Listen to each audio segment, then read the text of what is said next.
Today in the Gamers for Life podcast, we are going to recap the Nintendo Direct that happened last week, some Scalebound news, and much more coming up here at the Gamers for Life podcast.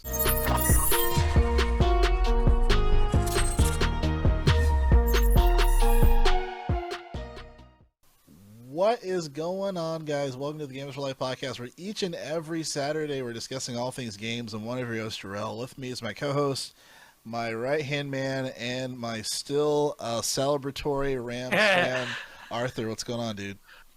A lot. Today, before I say my next sentence, let's just say, I've been off. But today's the first day where I have haven't had a few celebratory drinks. I had a small get together for this to watch Super Bowl. You were there, as well as church. Yeah. Church and Alley, of course, Ivan as well, Lewis here, via the housemates. It was fun, man. That was cool. You guys came over, because like, other than the fact that the Super Bowl, it was really funny because because it started. Ivan and I were talking about it, and our little get together. It started out as we're just gonna be pizza and beer. And that's all. Like, let's get Jerrell over, because you're a football guy. We always talk sports after the fact, but like just either like. Just something comes up or something where we all can't get together or something. So it's like, it's a Super Bowl. Let's see if he's free. Cool. Charles will come over, and it's like, you know what? It's a Super Bowl. Let's all make food, and then like let's get more people involved. And it was really cool because plus for us, like apartment wise, we just finally got our couch like what feels like a month, maybe two ago. So not only was it a big Super Bowl thing, as a Rams fan, for us, personally, it was kind of like our like quote unquote like. Not like housewarming, but you know what I mean? Because up until now, the only furniture we had in my living room was the studio, the table, and the two chairs.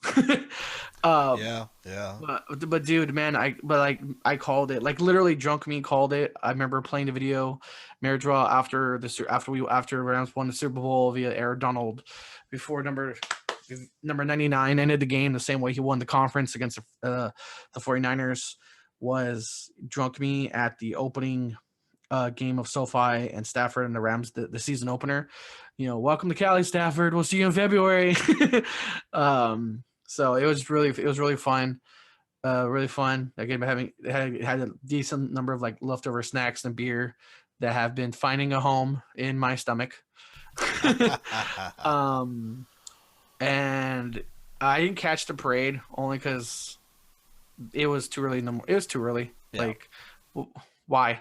Like, hey, sports fans. I mean, there were a lot of people there, as it should be. But like, if they would have put that to like noon, way bigger crowd.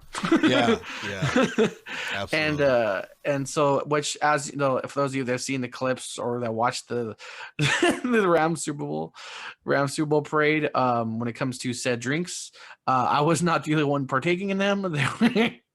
It's I don't know what it is. They got smashed, right? Dude. I don't know what it is when teams in nice weather celebrate.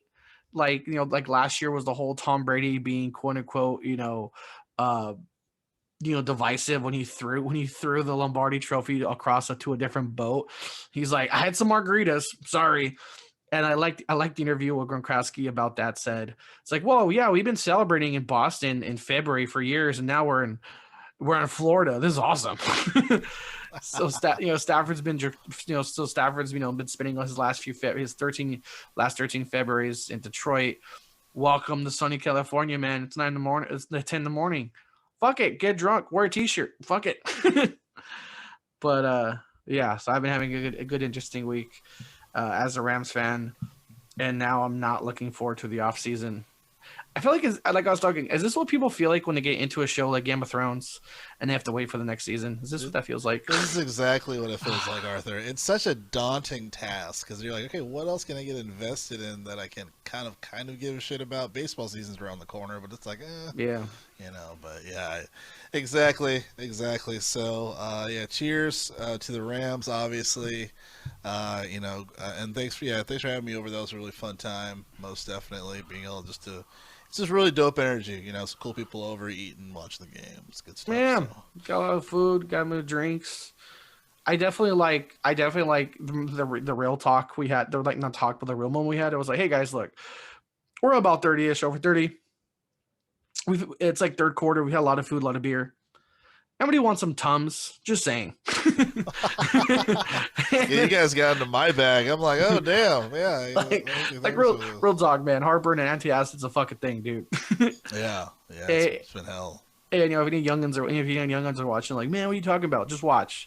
You will get to a point. Where like you'll cut yourself off from drinking beer, not because responsibly I'm too drunk or etc. You're just like, dude, if I drink 2 more, I'm gonna get myself some serious fucking heartburn. Yeah. So before we get started in the video game realm, be sure to subscribe on the YouTube channel so you can catch all the dope stuff that we're having here for the Games for Life podcast when it comes to episodes, when it comes to Arthur's streaming. Now on YouTube. So yeah, we have, for those of you who are used to us being on Twitch, we've kind of like migrated over to YouTube. It just makes more sense. It's an all-in-one platform. So you see Arthur streams, you see our episodes, you see our video game clips.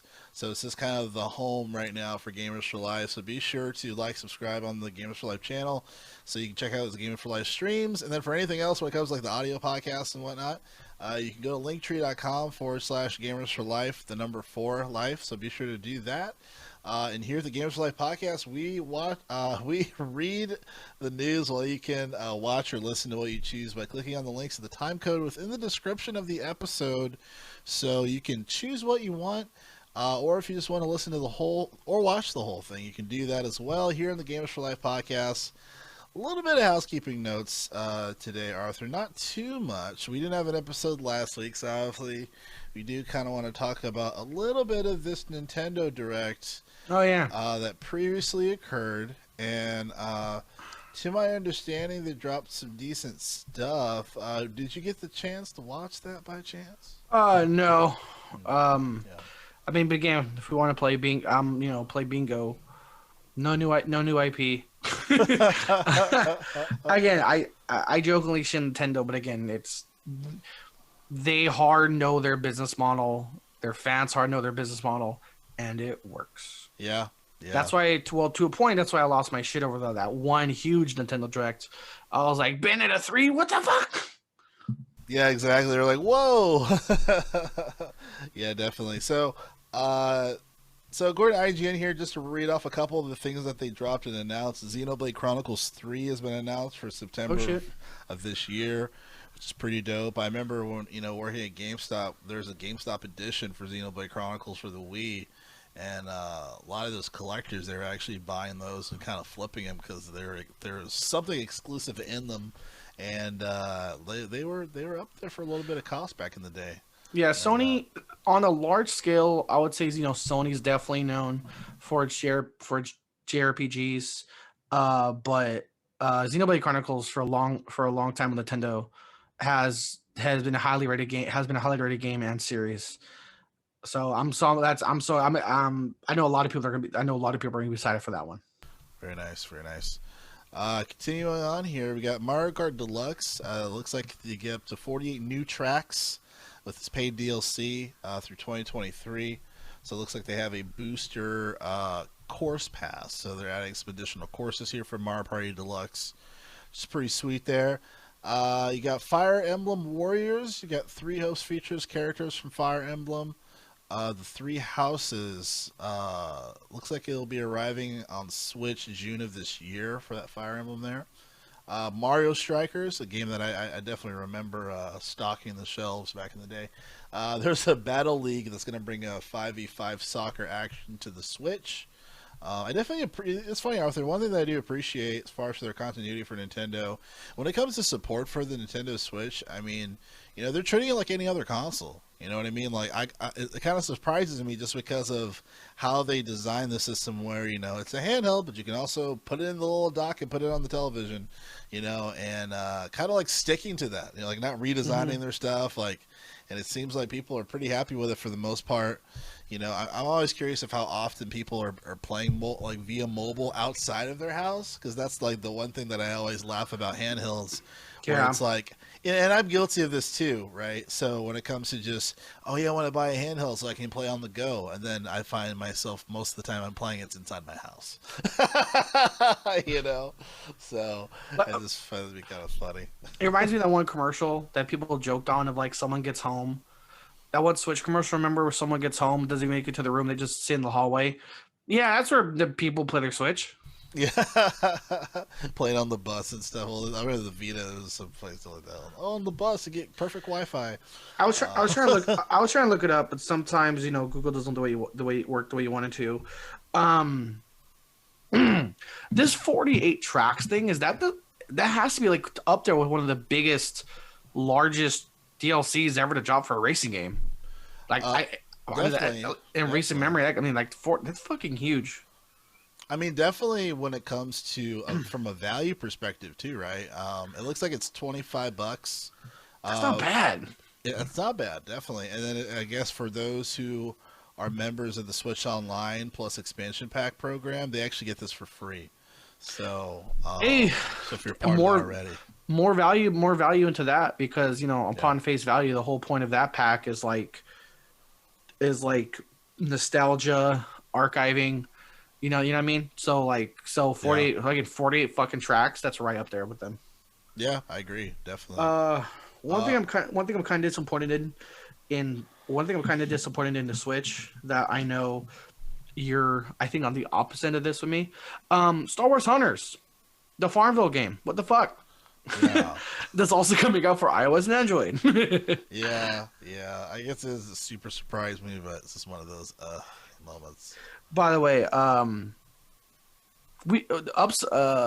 one upside, if there is an upside to that game, it's free to play. So the fact that Star Wars Hunters, which again is a game we keep joking about, that it's a Star Wars game coming out for the Switch and iOS and Android, so mobile adaptations, that's made by the same people that made Farmville. Yeah. And the fact it's free to play. This just has mobile freemium, quote unquote freemium all over it. Yeah. So definitely. But yeah, it looks like a lot of these announcements, it's to do with, some sequels from old games. You got Star Wars: The Force Unleashed. They announced that for Switch, which is great, I guess. Oh, they're getting The Force Unleashed. Yeah, from 2008. Hey, I own those games thanks to the Xbox Games for Gold, membership. I have not played them, but again, they're definitely in the category of I need to, and or how goes. People that have played them go like, you need to play it. So, Force Unleashed is fun. I mean, before what's the one you were streaming? What's the name of that one? Fallen Order. Yeah, so before Fallen Order, I feel like the Force Unleashed was like kind of like up there for one of the like high quality Star Wars games in that particular style. Yeah, so, yeah. It was one of the more modern games that took place in that time frame, in that era where you can kill stormtroopers. Yeah. That first level was just like the most epic thing in the world too. Playing Darth Vader destroying a planet, killing everybody. Yeah, holy shit. I mean, that was pretty amazing. I need to get back in the Fallen Order, but between work and this past week of work and then the Super Bowl stuff, or just prepping for the Super Bowl stuff, like I told you, like that weekend was just super busy. Yeah. I need to get back into it. Right on, yeah, definitely. Yeah, people would love to watch it. I love you, to watch you stream it. So yeah, because I can't fucking jump for some reason in that game. Don't know why. But yeah, man, not a whole bunch of. I mean, there is a bunch of stuff, but it's not like groundbreaking information. No new. This may be shocking, but no multi-billion-dollar acquisition while we've been gone. Yeah, exactly. Nintendo has stuck to its guns. And, they're like, nah, like, we don't, like, that's not what we do here. So, rightfully so, I guess, for Nintendo. So, I wanted to talk about this really quick. I should have started with this, but I did want to cover this. Arthur brought this to my attention, and I did want to be sure to bring it up. So not last week, but the week before last, we were talking about Dying Light 2, how some of those initial impressions were a little bit bleak when it came to some of the bugs that a lot of these reviewing companies and game companies, news companies were experiencing when they were reviewing the game. The early release. Early release, yes. And it seems like, for one, the day one patch did in fact fix, I would say, maybe 80%, if not more, of the bugs that were happening, but also it's getting serious playtime, consecutive playtime, one of the highest on Steam in particular. And then I've even seen a few reviewers that have taken down old reviews to re-review it, which I'm like, that is super freaking noble. Because like places like GameSpot, they just fucking they'll butcher a fucking review, bro, and they will not be accountable for how they butcher a review. But yeah, I'm happy to see that Dying Light 2 is you're starting to see a light at the end of the tunnel. I know, I'm sorry for the puns. But I feel like for me personally, just as kind of like that bargain gamer, I'm still probably just gonna wait till it's on sale and buy it. But yeah. Yeah, and because I love their first one, and the reason I haven't bought this one personally yet is because like I mentioned, between Game Pass, between Games for Gold, and then actual titles coming out, like we said, February has a lot of games coming out. And I buy games, I buy my games based on playtime, not release date. So like if four major titles are coming out in like 1 month, aka like February, I'm gonna buy one, maybe two, just because I can't give the other games the time, and plus knowing my luck, by the time I do finally jump on another one, by then it's already on sale or something. Right, exactly. Yeah. Or in more recent history, or possibly on Game Pass. I remember I bought Ace Combat 7 and Kingdom Hearts 3 during the month of November one time because it's just my birthday, and I was like, happy birthday to me. And literally January 1st of whatever year, poof, Ace Combat 7 and Kingdom Hearts 3 are now on Game Pass. I'm just like, God. That reminds me when I bought all the seasons for Breaking Bad, and they ended up being on Netflix a month after. I'm like, are you fucking kidding me? God damn it. Yeah. But again, because Dying Light was one of the games we were hopeful for. But like I said, that was one of the games we didn't expect to be super buggy with how transparent, how up to date, and how open with the community the developers were. So again, like I said, I was nervous, not like I was kind of like neutrally concerned of on face value when they say a day one patch is going to fix like 1,000 things. That was some of the clickbait articles we saw. But again, 1,000 things can be like, if they fix 2 things with one gun, that's 2 things versus etc. Right. But again, from what we've seen since their early reviews, since launch, since that day one patch, it's getting well reviewed. It's literally averaging 79% for every console. For Xbox, this is via Metacritic. Dying Light 2 via Metacritic is averaging 79% for PlayStation 5, for PC and Xbox Series X. Nice, which is awesome. And apparently there's already a ton of Easter eggs people are finding, like the Nimbus broom, like the flying broom from Harry Potter. There's force powers. There's a bunch of other stuff. I think like Wolverine claws. And there's a bunch of Easter eggs. Again, when you to a point when you hear an open world RPG, it's gonna be upwards of 500 hours.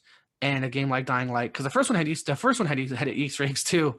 Yeah. The 2 I found off the top of my head were Excalibur, which is kind of annoying because with the pickable weapon you hold X and there's a circle that goes around, right? You literally had to hold X for like 5 minutes straight. Oh my god! To retrieve Excalibur. Damn. And then one of the other Easter eggs I found in the first one was a Plants vs Zombies area. Oh, nice. It was really towards the end.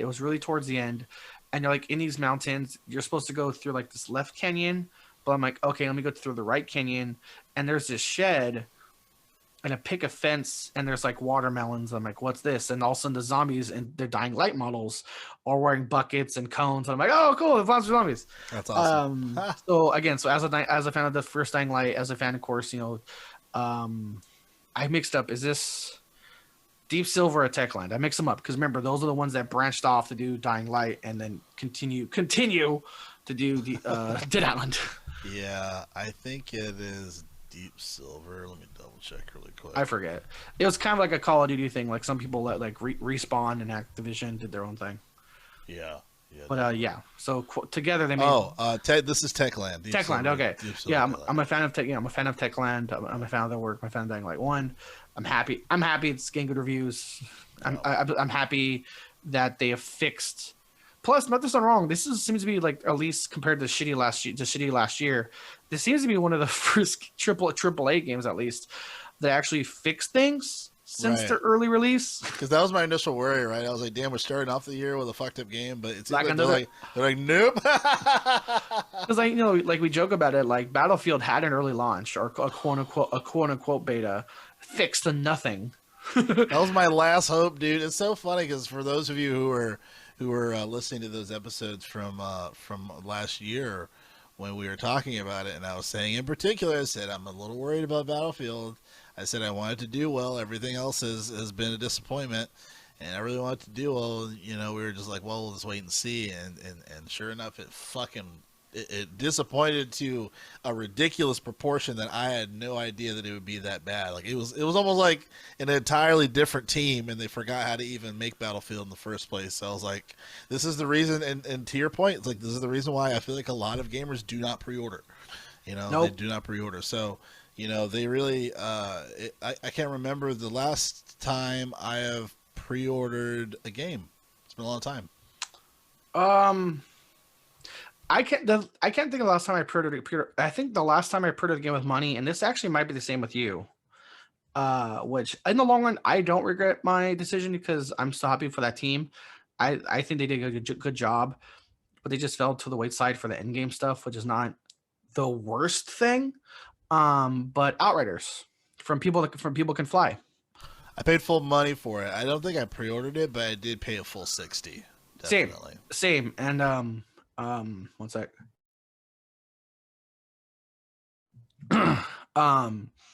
So you know, Outriders was last time. Like I said, I think I've said paid full money and pre-ordered for a game, right?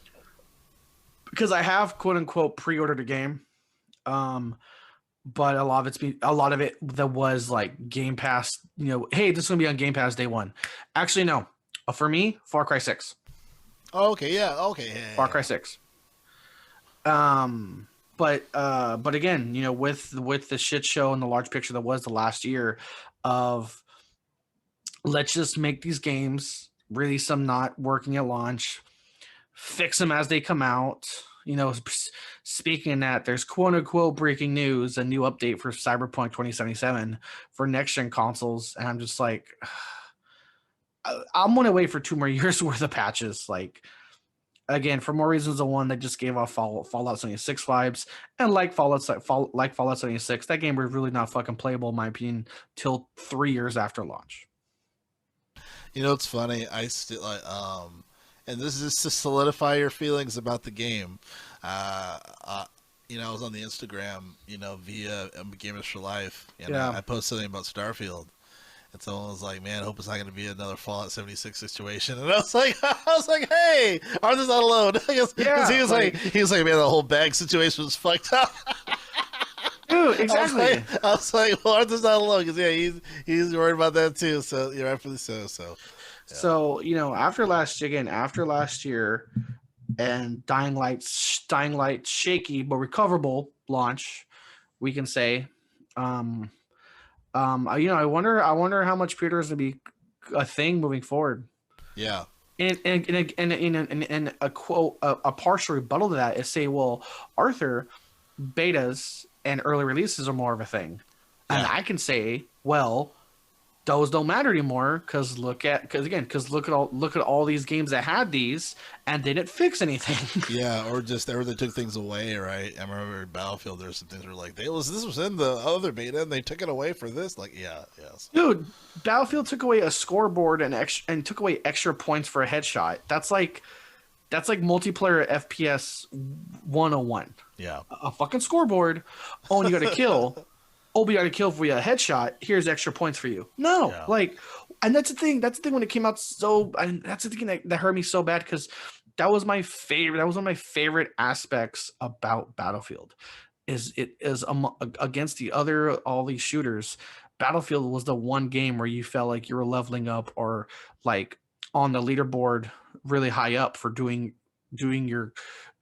like playing the objective or doing your class thing.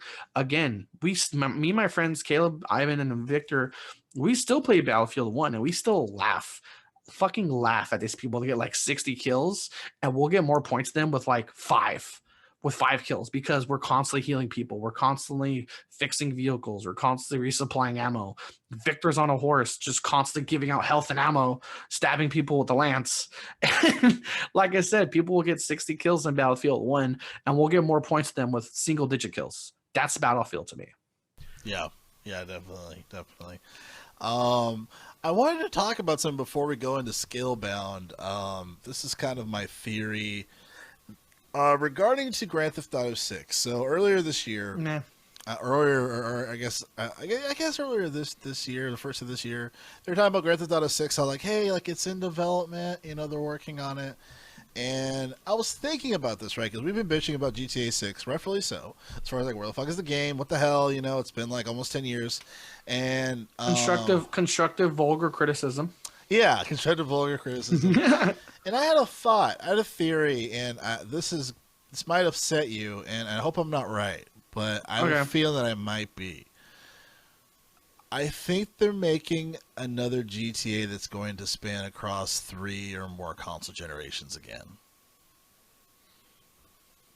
So imagine GTA 5, right? You know, GTA Online, and how well that did.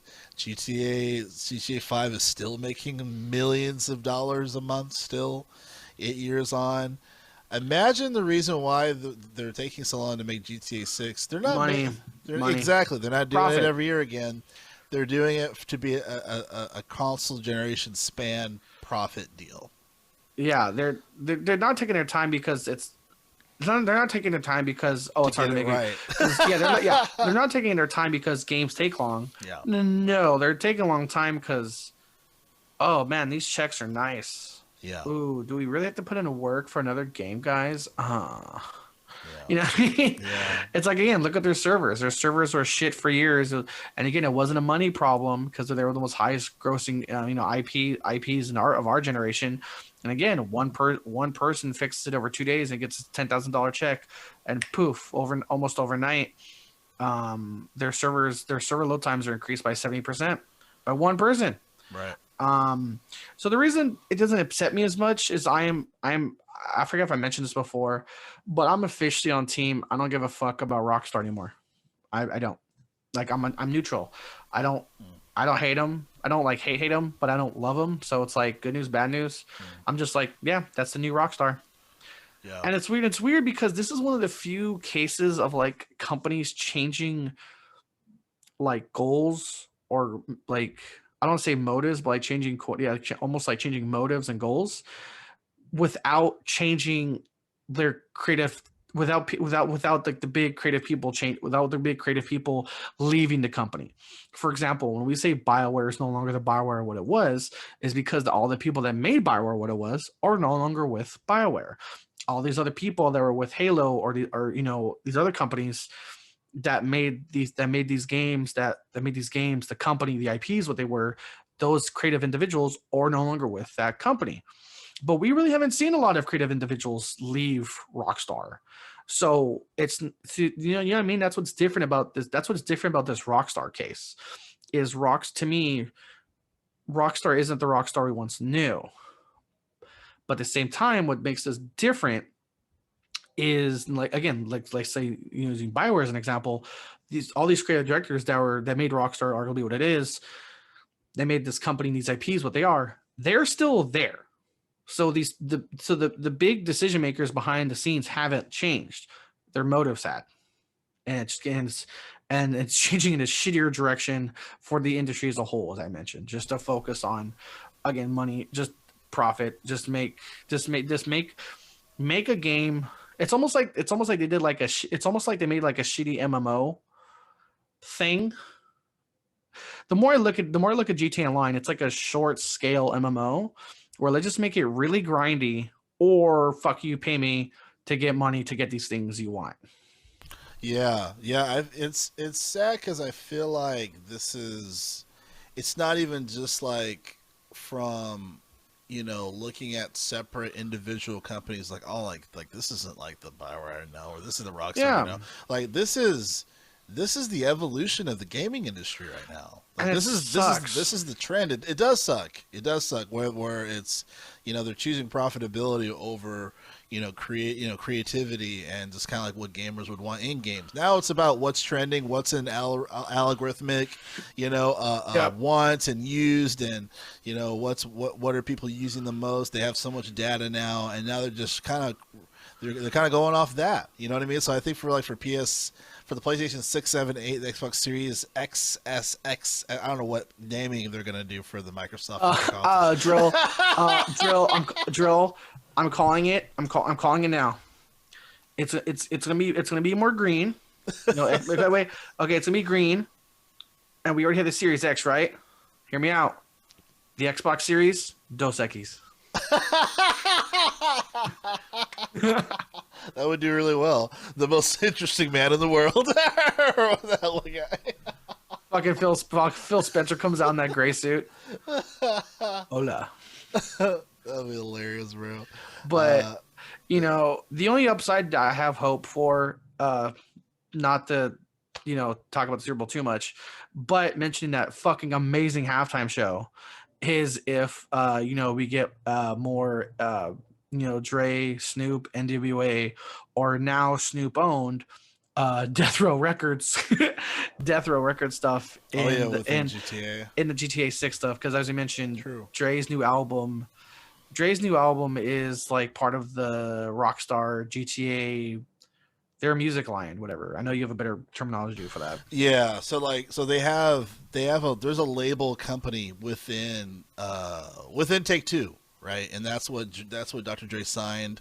So he originally signed a contract where there was going to be some exclusivity, where you had to get a certain pack or whatever within Grand Theft Auto Online, in order to have access to those songs like within the radio or whatever. So now, to your point, I could see Snoop kind of maybe doing a licensing temporary deal of certain songs from Death Row Records or whatever when he recruits more artists and whatnot. So I can absolutely see that. I think to close on this segment, I think for me, oh no, you do anything wrong at all. I was just saying to close on this segment, I feel you on like, you know what, I'm just kind of lukewarm at this point. Like these guys are fucking with me. Like I totally get it.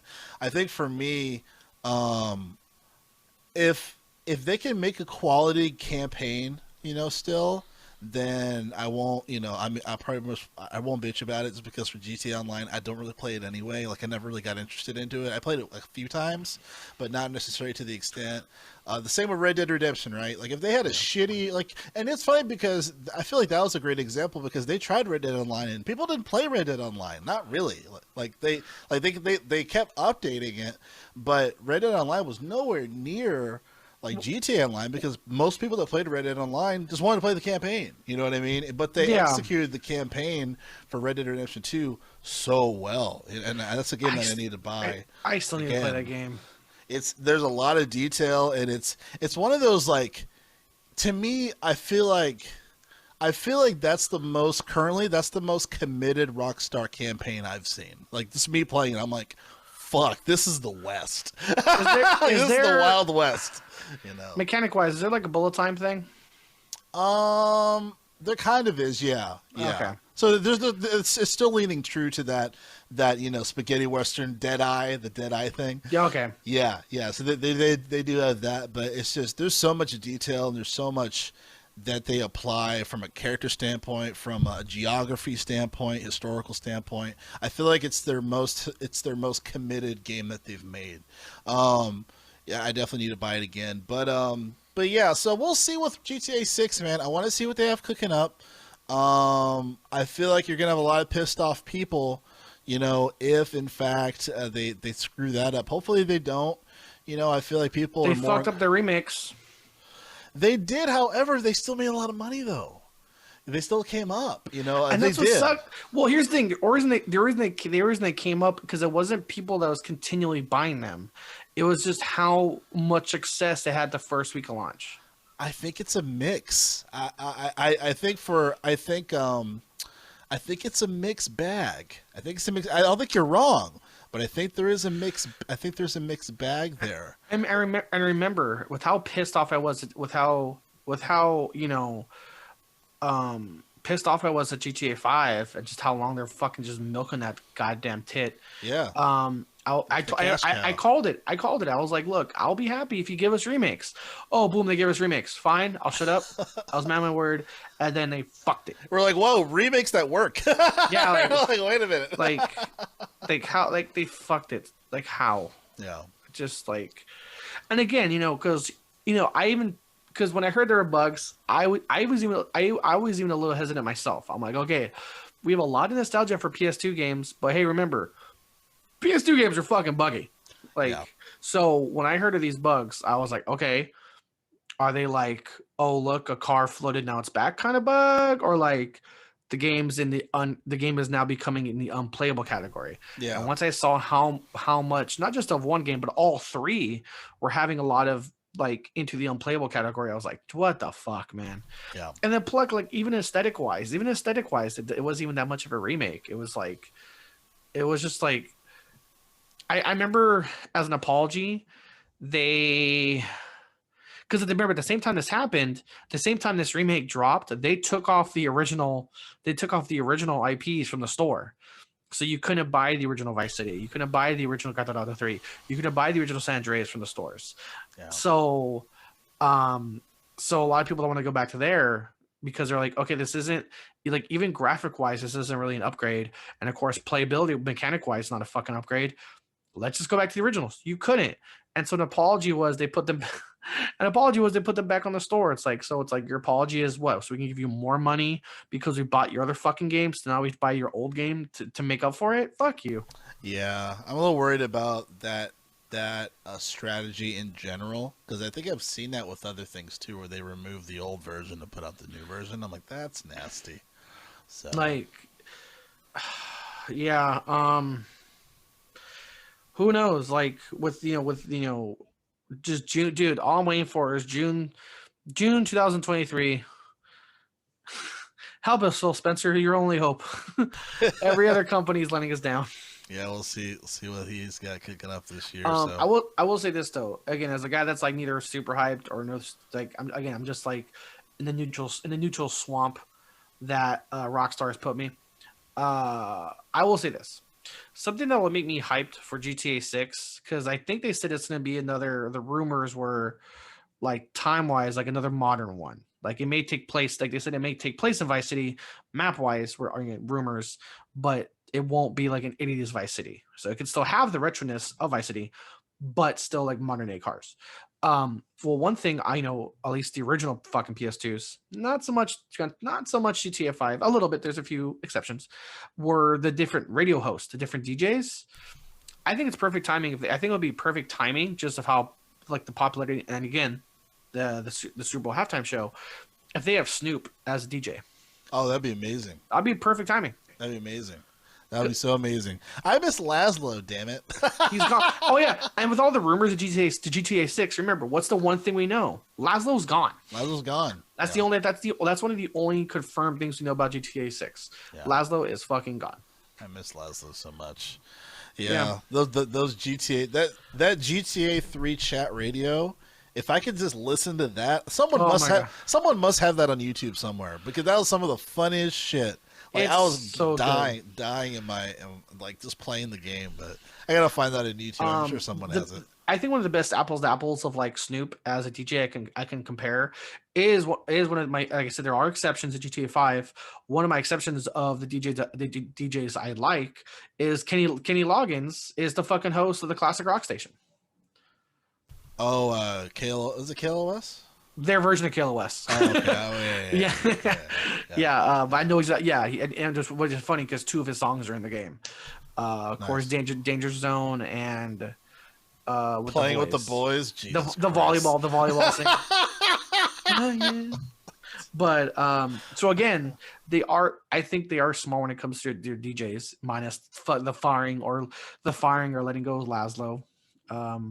But again, I think, hey, in terms of ears to the ground, what's popular, what gets people hyped, what will get people excited.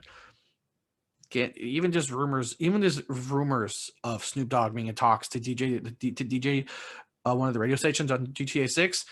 immediately make people hype for that game. I agree. So transitioning over, I wanted you to kind of kick off this next segment talking about Scalebound. You were reaching out to me earlier this week because there's some future potential initiatives of it being brought back from the dead and scaling back into the potential hands of gamers. You were very excited about this. But yeah, I wanted you to kind of talk about this, Arthur. The floor is yours. So let's dial it back to 2017, 2018. Platinum Games announced something, to my knowledge, they haven't ever done. Make a cooperative game. And definitely something that's one of the critiques that we get even now today's for Microsoft is a lack of exclusives. Yeah. Platinum Games, which is the maker of Bayonetta, the makers of Vanquish, and that one Heroes game, like Heroes 101 on Switch. They were known for its amazing combat, its amazing playstyle, its crazy aesthetics, just balls to the wall. Fuck it, this is a fighting game. They had announced a cooperative game for Xbox, and the reason it's called kind of with a name, the reason it's called Scalebound, emphasis on scales like reptiles. It was a fucking dragon game. It was like a fucking dragon hunting game that looked amazing, and this wasn't like a game that was potentially caught in production hell. The game was almost gold. Like the last we heard of it, they dropped like a 10-minute fucking gameplay trailer. Like this game was being made. Like as much as I missed the possibilities of Dying Light 2, sorry, I keep saying that. Dead Island 2. We only had a CGI trailer, and if you are not aware, that means nothing. Like just for context. Side note. we mentioned Anthem. We mentioned Anthem, why Anthem was such a fucking mess at launch. The developers of Anthem, the game, had no idea what their game was going to look like until they saw the fucking trailer, and they're like, "Oh, that's what this game's going to look like." That's not what we're making. That's not what we're making. Like, so that's what I mean when you see a CGI trailer. Like, cool, it may get excitement, but in terms of boots on the ground, hands on keyboard, it means nothing. Again, developers literally working on Anthem had no idea what their game was going to look like until they saw the E3 trailer, and they're like, "Oh, yeah, that's not what I've been making." But again, for comparison, we were far beyond that. We had fucking gameplay, and it looks so fun. And pretty much the only like quote unquote real reason, because as Jerrell, as we mentioned, it was hard to find. There was no really tangible proof why it was canceled. Like no one got fired, nothing like that. I forget where, but like one interview was mentioned, someone in Xbox was nervous about the success of it, which just kind of means they were worried about how well it would do. They were worried of how well it will perform. And if you remember around this time, this was pre Game Pass. This was just after Phil Spencer started turning Xbox around. This was still around the time when Xbox was more synonymous with the Kinect than good games. So the basis that they're worried how this game will do, there was a little validation to that. There was a little validation to that in 2018 of how well this game will do. Now, but what does suck, just this particular game, I think would have done quite well. Again, Platinum cooperative exclusive, hell yeah. And the reason we're talking about it is reported by Gamatsu, is that the developers of Platinum Games, they're not only are they open to an acquisition, but at the same time, they're open to working on this game again. So that put two things into the universe. Yeah. That put one, hope of Scalebound. So this one's like, when I was talking about Jerrell, I was like, "Ooh, this is a rumor," but like, well, it's not really a rumor. It's more like hope. Yeah. So again, it's not a rumor that Platinum wants to make this game. It's confirmed. Platinum wants to make it. But they're just throwing out there like, "Hey, Phil Spencer, we'll make you this game." And then secondary to that, in the same interview at some point, two things about acquisitions came up. One, something that we talked about along with Church, is how looking at Nintendo, looking at a lot of Japanese studios are really not synonymous with acquisitions. both in buying and being bought. Like we're like again, just is it a cultural thing? You know, fucking was it the who was it? Was it Nintendo that laughed Microsoft out of a fucking meeting about buying them or something? I think it might have been them. Yeah. Yeah. So again, when it comes to Japanese studios and publishers, acquisitions, they're not synonymous with the buying or the being bought. So real quick, in regards to the acquisitions thing, it was asked about the lack of acquisitions present in Japanese companies, and I only took my apologies. I took a screenshot. This is from Komatsu, but I don't have the exact individual that said this on behalf of Platinum. That's fine. I agree. You don't see that a lot of acquisitions in Japan, and personally, I think it's weird. Inaba said, for some of these big companies with all their money, you sometimes think, come on, buy some companies already. It does feel strange to see Japanese companies being passive all the time. So again, our concerns, or at least just general question of, curiosity of why this isn't as present. It seems that even for people in the industry over there, they're just as confused too about why it's not as present. Yeah. And we mentioned of what's in a good company. What are some good companies that would be valuable to acquire at this point in time?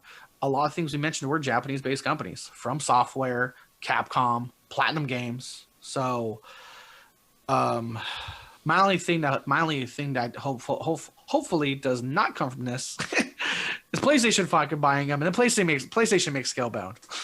You think they're gonna mess it up? I don't know, man. I mean, because remember, they haven't said who or when, but Platinum did say Sony is still on. Sony's will still look to acquire games. That was after the collective womp womp, no one gives a shit announcement of them buying Bungie. Like, great, you bought Destiny and the Destiny TV show. What do you fucking do? Like, that's all you buy. And to gamers, we're like, no one fucking cares.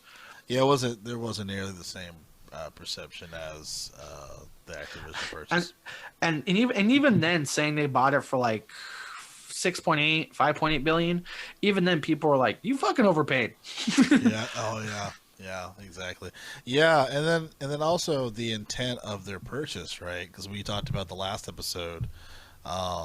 They want to make they want to make some films. They want to invest it into studios, where it's just very odd because their own licensing, with their own license or their own agreement with Bungie was like, hey, like, they don't own us right now. We still run our content. We have control over what we release. Yada yada. Part of it's like, damn, like, why did they even do this to begin with? But it seems like the reason is mainly from a movie standpoint versus a video game standpoint, which is kind of weird. But it'll be funny. It'll be funny when Sony launches their own streaming service, and the Last of Us show is not on it, the Uncharted movie is not on it, but the Bungie movie is. Right. Exactly. Like the company that made Halo, the company that made Halo, their quote unquote media IPs, whether it's a show or movie, is on the Sony streaming service, but Sony's own Uncharted movie with Tom Holland, and then Sony's own Last of Us movie. The Last of Us is a show, right? Last of Us is an HBO series, yeah. A show, okay. It's all. But you're right. They're right. They don't have. They're already kind of fucking this up. Because I thought that was like the first thing they were going to announce. Because the second Sony said they're going to have a streaming service, I'm like, oh, they bought the rights of Last of Us away from HBO? That's a good move. Yeah. Oh, they didn't do that? Oh, that's fucking stupid. So going back to Scalebound before we transition. Yeah. Do you think Scalebound? Do you think we're going to see an announcement potentially for the E3 this year? Awesome. I don't know. Yeah. I mean, again, the hope is there. Yeah. And Phil Spencer does have a relative good ear to the ground with stuff like this. Yeah, to me, I feel like that's one of his best qualities. Is like him being so connected to the community. It's speaking good play on words, because the first thing he did was like, stop talking about the fucking Kinect. That was like the first thing he did when he came in here. Yeah. Stop talking about the Kinect. Stop talking about Xbox TV. Again, the hope is there. Like, by the way, quick question: is this what you feel every time Kojima opens his fucking mouth? Pretty much. Like, I love Kojima, but I'm proud of him making it, like him starting his podcast, him writing his book.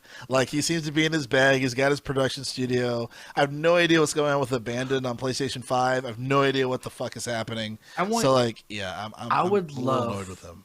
I would love for Kojima to have just a big dick energy move to write a book, and you open up the book, it's like a normal book, the thank yous, all the legal shit. And then the first page, it just says, I'm making another Silent Hill game, and the rest of the pages are fucking blank. $50, New York Times bestseller. Let's go, my guy. I would fucking love it. That would be hilarious. Just to all those involved, thank you. He thanks fucking, who was it? What company was he with before, or was it just Sony? Konami. Thinking, I was gonna say Kojima. I'm like, nah, that's that's hey. him. Yeah. And like, he's like, and finally, for inspiration for this, thank you for Konami. Chapter 1, I'm making another Silent Hill game. Boom. I know. And then it's just a bunch of cardboard boxes. It's just 200 pages of cardboard boxes. Or like, I don't know, has his podcast started? I believe it has. It's in Japanese though, but yeah. I was gonna say, if it hasn't started yet, first episode. Hello, Kojima. And before we start, just like to let you announce, I'm making a Silent Hill game. Okay, that's into this episode. I need my series. No more podcasts. Goodbye. Boom, and just says it. Oh my god! But, yeah, that'd be crazy. But yeah, man, when I read this, there's so much hope, because I'm like, man, Jerrell talks about Kojima every time he opens his mouth all the time. I'm like, is this how you feel? Like, hope, like every time he does something. He's such an amazing he makes a quote unquote fake gaming studio, and the last time this happened, it turned out to be a real fucking game. So it's like, yeah, man, the Kojima detectives are on the prowl, but we're getting a little tired. We just don't know what's going to happen at this point. So we'll see. Because I would still love. Because I remember we were talking, I want to say we were talking to church as far as just like how he did like an announcement, but not really an announcement, as far as like, I still want to work with Guillermo del Toro, like on like a scary game, but here's this game instead. And then at the Video Game Awards, Guillermo del Toro was there, literally saying he would love to work with Kojima again for a Silent Hill like game. Yeah. And we're just like, I was like, somebody listen to these people inside a deal. God damn it. But again, I would love for Scalebound to come out. I would like for it to keep its exclusivity like it did.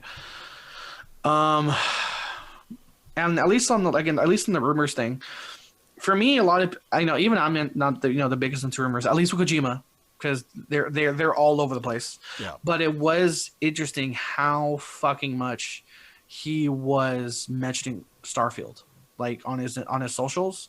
That dude was all over it when that one Starfield teaser came out, which came out with the release date earlier this year, later last year, I forget. He's excited for it. It was a lot of stuff. So I'm like, is he an Easter egg? Like, the other thing I was mentioning, Joe, real quick, we were mentioning with this, just to kind of dial it back real quick, something we were mentioning beforehand. You mentioned how much emphasis Sony is putting on fucking the multimedia stuff, and Xbox is just fuck it. No, again, like nose on the grind, fucking making games, making acquisitions, making Game Pass more valuable. Putting more focus in the xCloud, adding more games to the xCloud. Yeah. Just really things that are shifting like Xbox's or Microsoft's goals, but as well as almost like the industries with the industry's accessibility, via xCloud. Yeah. Like you were saying, how like it feels like, again, like you said, Xbox and Sony have like they swapped. Because when Phil Spencer came in, this was the reverse. Xbox was failing because they were putting so much emphasis on Xbox TV and on the Kinect, and Sony was just like, fuck you, we have Last of Us. Right. Right. No, you're right. Yeah, that's what I'm saying, man. It seems like it seems like the tables have turned, but thank God for Phil Spencer. Like you said, he's got his ear to the ground. He understands what gamers want, and he really transcends that to his leadership as far as look, needs to be the focus. And I can't thank him enough for that. Even though I'm a Sony fan, I just love what he's doing in the gaming industry, kind of keeping the I mean, they are the masters of preservation right now. Because even Nintendo. Yeah. I mean, they're next to Nintendo, like damn near. You know what I mean? Or they're getting there. But like as far as for I was gonna say. The only thing that hurts is that for Game Pass, because we get so connected to some of these games, even the games like we don't really play, but we know they're there, and we're like, oh, that game's there, but I'll play it later. Like Final Fantasy 12, amongst a bunch of other games, they're like not going to be on the store anymore, and I was like, that hurts more than this won't be on Netflix anymore, Yeah. But the one thing I will say is before games go off Game Pass, they do like their good job of like it's discounted, which is cool. Yes, that is neat. I was gonna say two things real quick. Number one, I mentioned it. I'll just mention passing. Remember this year, I think Microsoft's big like keyword you're gonna hear a lot. If Xbox does another showcase or E3, this is the word you're gonna hear a lot in gaming this year: accessibility. Last year, we heard it as almost a derogative because the running joke was game journalists suck at games, and so accessibility came up a lot with again just making fun of game journalists sucking at games. Like I can't play Doom, to like Sony making an AI to make games easier for game journalists. Again, that was a running joke, but now it's like no, hey, no, let's make games accessible. Like if there is difficulty. And like I think you and I, the more we grow up and the more responsibilities we have, like I'm really like taking a step back. I'm like, okay, that does make sense. Especially me playing Fallen Order, me playing Knights of the Republic, an Xbox original game, where I'm putting all my stats into attack, defense, and my life points. So much the fact that intelligence and wisdom, I have negative bonuses, so my force powers suck. But when it comes to me holding a lightsaber, I kill the world. To like wrecking that, then playing Fallen Order of like, okay, this game's kind of hard. Right. And so there are times it just kind of does suck when like getting the older we get, the more responsibilities we get. Our window for playing games is less on a weekly basis, on a daily basis, how long we can play games. So it does it does suck to like come home after like a 10-hour day. You're like, let me play this game. I can't fucking beat it. Yeah. So I think collectively in a productive way we've made that slowly made the mental shift of going from haha you can't play Doom to like, hey, Fallen Order is harder than I think it should be. Like I hit this guy with a lightsaber more than once and he's not dead. So again, that's gonna be a focus on that, as we mentioned with Phil Spencer. And then the other thing I want to mention in quick Game Pass news that I was excited for, we mentioned before we started recording, Atomic Heart, a game I've been waiting for years. Yeah. So do we have a date for when that it's gonna be Game Pass? It's day one. What the day is, I don't know offhand. Nice. But that's the game I was looking for years. In terms of aesthetics, the easiest way to describe it, it looks like Russian BioShock. Yeah, that's a great description. Yeah, I'm excited for that one. I remember seeing some trailers for that, and I was like, that looks pretty dope. So I'm excited that it's on Game Pass. No exact date. 2022 is still what I have on the thing. So definitely we should probably be seeing something from that on this year's E3 as well. So that should be exciting to see. Q4 is Q4 2022 is right now. Okay. Also, real quick, they launched a trailer. So the trailer, real quick, for Atomic Heart, the trailer that dropped, saying that one, it's going to be on Game Pass. Two, that it comes out this year. It's weird. So, Joe, watch the trailer, and when it shows its release date, it's like asterisk Ember 2022. But when you fill in all the months it could be, nothing works. Nothing fits. September, October, not October, November, December, like all the ones that end in Ember, nothing worked. So remember. I'm like, remember 2022. It's like, what? Maybe. maybe. Interesting. But okay. but yeah, it's just weird that it was like asterisk Ember 2022. Now, of course, if someone posts that like Arthur, it's clearly December, stupid. I did see it 9 in the morning. I was kind of hungover, but when it was like 5 asterisks, and I'm like, September? No, maybe. Right.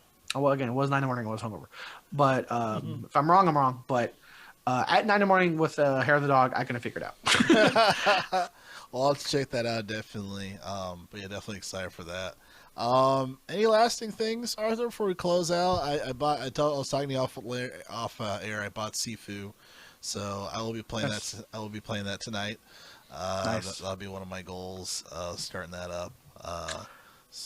But anything on your end? Oh, and obviously we had a previous episode where we talked about how there's so much difficulty of the bleak future of Arthur not being able to get an Xbox fridge. Lo and behold, as you see right before you. I almost knocked over my lamp. He managed to get an Xbox fridge, ladies and gentlemen. And while my housemate Ivan and I were shopping for like again our Super Bowl party supplies, snacks, and just cleaning things, we just happened to pass the electronics section because we were thinking about getting a sound bar for our TV. Because we mentally budgeted X, Y, and Z. We're like, okay, let's split 50-50 for a decent soundbar for the Super Bowl. And then Ivan's like, why is there an Xbox by TVs? And then like and then we grabbed the last 2. Nice. Awesome. So yeah, it's a 1.5:1 scale, so it's slightly bigger. It's really cool. You can see it from the front. It has the light where the logo is, like on the Xbox. The disc tray is there, but of course it's for aesthetics only. But like on the Xbox Series X with the USB in the front, it has a functioning USB, which I think is hilarious. Oh wow. It's like internal wise, it's kind of small. You can fit like 4 or 6 scans. Put it this way. If you're gonna put what I'm gonna put in it, beer. Go with cans. Yeah. It can fit like 6 to 8 cans depending on how you put in it. Bottles, like the tall bottles, fits like 4. But yeah, you can tell. Again, it is a mini fridge. So, don't expect to put. If you put this in your dorm, you're not going to put like a week. You're not going to fit your fucking groceries in it. Right. But it is just the essentials. But it is cool. It does. It gets pretty powerful and cold to the point where it tells you, hey, if you're saving electricity, if you want to save electricity, turn it off when you're not using it. Because when I put my Stella Artois there, the glass bottles, I'm like, it's pretty fucking cold. And I even looked more into the thing. They're like, yeah, it's advised to again for energy saver. There's like a little switch, just boop boop on and off. Nice. And it was the advertised price, $99. So yeah. Like I said when I posted, like when I got it, fuck you, scalpers. I got one. Well, congrats to you, Arthur. I think that's a good way to end the show here for the Gamers Play podcast.